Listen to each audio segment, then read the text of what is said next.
I gotta get a haircut. Hello. It is Coffee with Coach Max. I am Coach Max. This is my coffee. 2 shots of espresso, a little half and half. That's how I do it. At least today. Okay, so today I'm not actually answering a question. On the social medias and in general, I've been seeing a lot of misunderstanding of warming up. So one of the coolest things that I consistently see when I'm trolling or out there is kind of seeing what like the social norms of what people are kind of looking at and what they think of as the warm up and really what it should be and kind of the rhyme and the reasons of why you're doing it. So I hear a lot of people talk poorly about it, saying like, hey man, you tend to over warm up, or hey, there's too long of not warming up, or there's like this, I have to roll out, and people poo-poo it, or they poo-poo distraction, or all kinds of stuff. So I'm going to go through kind of our Max Fit warm up, kind of why I've decided to use such a warm up, and how we use it for the general population, how we use it for our professional athletes, things of that nature, and why it kind of correlates to both, and how you can use it as well, and why we do it the way we do. So let's go through an understanding that normally we try to warm up for somewhere between 15 to 45 minutes based off of the intensity of the exercise and the length of the exercise. If you look at a few different athletes specifically, like let's look at cyclists, and let's look at soccer players. Okay, so soccer players sometimes, I am a soccer player. I played soccer in college.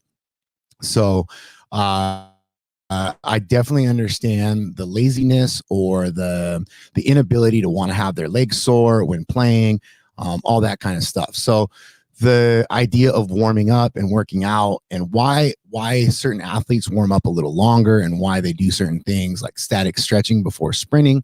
Obviously, it's going to diminish a little bit of your returns, but if you have a pulled hamstring and it brings you confidence in statically stretching it, and then it doesn't allow for you to re-injure it, or at least allows you to push your ability not to strain it or feel better about it.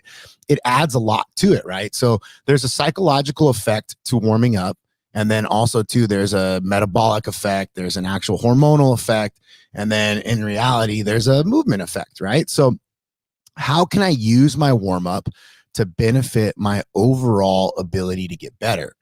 And so we found the functional movement screen back in like 2007, I think it was 2008. We were working for 24-Hour Fitness, and then we started working for Equinox. And then at Equinox, they sent us as a manager, they sent me to the actual functional movement screen. And if you go through the functional movement screen, it has a lot of great exercises, or tests, if you will, that kind of allows you to see imbalances, overactive, things like that. And so it's an easy way for a physical therapist to kind of teach a personal trainer how to look for certain things, how to create corrective exercises. When we went, I ended up that same week, I went with a group of 5 coaches. They all saw me overhead squat 172 kilos. And in that same week, the functional movement screen showed that I had an improper overhead squat, that I actually pushed my knees out too much and all that shenanigans.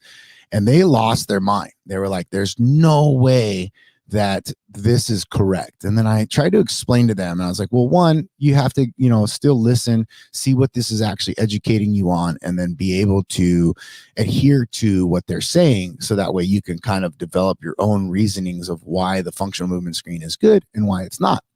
And what I took away from it was that the exercises that we're going to create, corrective exercises, could be implemented inside of a warm-up to make you move better. So that way, the next time you took this functional movement screen, you actually passed it, right? So it's actually knowing the questions on the test. And so then that taught me a lot of how to really look at a warm-up. And then I started looking at how hockey players warm up, how soccer players warm up, how volleyball players warm up. And I started looking at it specifically because of, one, the money that was involved with these athletes, how they get paid, and the education that they're told, so that way they don't get injured, so people don't lose money. And then also, two, what was the the reasoning behind the warm-ups. Why did they add in things that they were saying was activating or distracting or creating these I don't want to say the word illusion, because they're not. They're actually true. But why were they running it this way, right? And there's even been coaches out there and people who preach distraction with no monostructural movement, so full static stretching or distracting the joint with a band, but not really talking about, hey, you should warm up for 5 or 10 minutes before you pull on that joint. Just random stuff like that. So we decided that, hey, look, we're going to add this ability to warm up through some steps. And we found some like NASM used a very similar kind of structure in their breakdown. And then we were going to actually adhere it to our strength and conditioning program.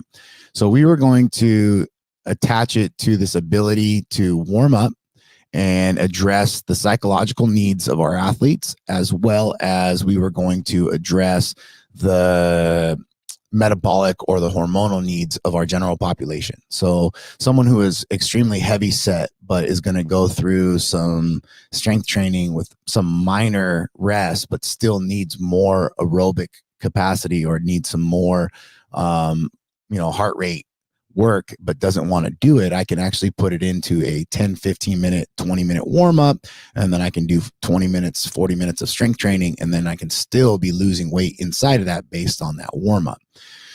Same thing with like this idea of, if I'm going to do a 3 to 4 minute workout and I'm going to go real hard, I'm not going to be able to go real hard right out the gate. And there's this kind of happy medium, right? Because if I warm up too long, then I'm going to have issues. And I remember specifically working with a coach down at USC that he actually did not believe in warming up very much. He was really adamant about, hey, we only have so many sprints. But when we watched them warm up, they still did kind of a field routine is what we called it. So like high kicks and 2 arms, 1 leg, and then Spider-Mans and rotations. And then they went through some hurdle steps, step over, step under. Then they went through some skips, some poppy walks. And then they went through this ability to kind of start increasing their speed. Maybe they went 60 or 50% or 35%, 50, 60, 75, 80, and they were ready to go within 3 to 5 sprints.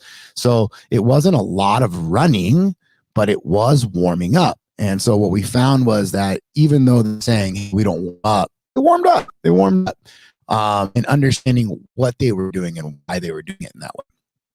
So when we looked at these steps and how we correlate it, we really like this idea of foam rolling, maybe for a little bit of mental capacity or mental prep, get you ready for the day prior to, or understanding kind of how sore you are, more of taking kind of an inventory. Like that's what I think of foam rolling, is more of giving me an inventory of what my tissue is doing. It's not necessarily like elongating it or like prepping it or anything like that. It's just physically letting me emotionally and mentally prepare, like, oh shit, my quads are sore, or oh hey man, my glutes, man, they don't really feel like I can open my hips very well.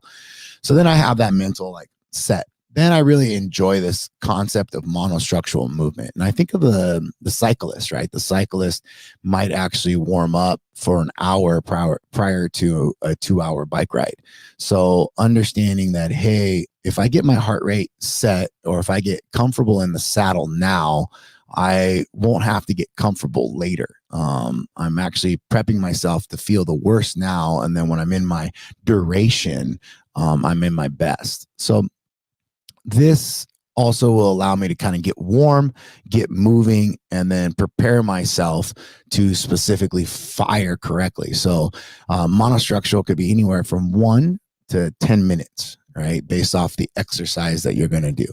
Active warm up to me is more like leg swings, high kicks, 2 arms, 1 leg, some type of movement, but not dynamic movement, and maybe not through multiple planes of motion. And then a dynamic warm up for me might be a little bit more towards like compound movement. So like high knee tuck, Spider-Man. So that's where it's like moving through multiple planes of motion or moving forward versus just leg swings in place. And then joint mobility or lengthening. This is where, like, if I have an athlete that has an injury or requires a little bit more focus to feel better, I might actually get them to lengthen the joint through like a hamstring stretch. But for me, I like to like activate it. So then I would do some type of single leg RDLs or something like that. So then I'm ready to fire it. Not necessarily that it's going to fire correctly, because you're not going to just fix that overnight. But again, there's a psychological benefit of understanding like, hey, dude, I tend to injure my hamstring. Okay, hey, I'm going to put a little extra effort into my hamstring. Okay, hey, dude, I got to be aware of my hamstring. So the core activation, I like it. We tend to sleep on it quite a bit in our warm-ups, especially with rotational core activation, but having a very minimal amount of it is very, very good. We tend to use a barbell to do so. And then balance, we add that in at certain phases. So that kind of comes in and out. Same thing with like our lengthening. We only use that at phase 1. And then same thing with our balance. We use it in phase 2. And then in phase, I think it's like 5 or 6. And then functional movements is kind of like almost integrated movements. So based off of what I'm actually going to do in the warm up. So again, I'm actually thinking of like progressing to this point of exercise. And then reactive is something that I really like doing with my clients and also to my athletes, because either A, they have to learn how to cue from my voice, or B, they have to learn how to cue from a reaction time of like on field or some type of movement coordinated to someone else. So I really like warming that up, because a lot of in-field injuries happen from reaction or non-contact. So we just kind of look at that, and that's kind of where we developed this warm-up. And this warm-up could be anywhere from, again, 5-10 minutes all the way up to 40 minutes. And it's understanding, again, what is the purpose and why, right? Why? And I know some people will be like, you warm up for 40 minutes? Yeah, but not always. Sometimes we warm up for 5-10 minutes, and then I get a lot of people that get upset about it, and then they're like, shotgun start. And I'm like, no, we still covered all the basics. It's still warming up. Right now in our phase, we're in a shorter warm-up phase because our work is longer. So, and also lighter, and it's on a tempo. So there's really, you could use predominantly most of your work to warm up for. So, I mean, that's kind of just a roundabout essence of why we warm up the way we warm up, how we warm up the way we warm up. And then I'll get in more about myth busting it, and then kind of poo-pooing on others that talk trash on warming up. All right.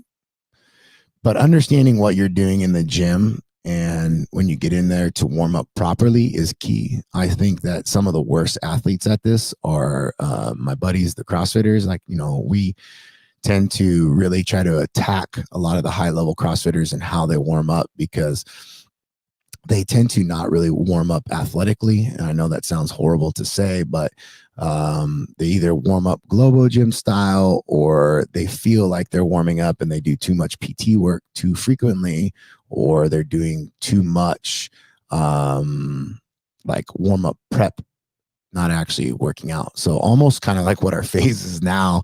I saw one athlete do Karen prior to working out, which I thought was actually a really good warm up in certain phases, right? So that is a great warm up in certain times a year, but understanding why I did 150 wall balls with very minimal movement prior to, and then I did Fran afterwards, and what was the essence of my warm ups and why.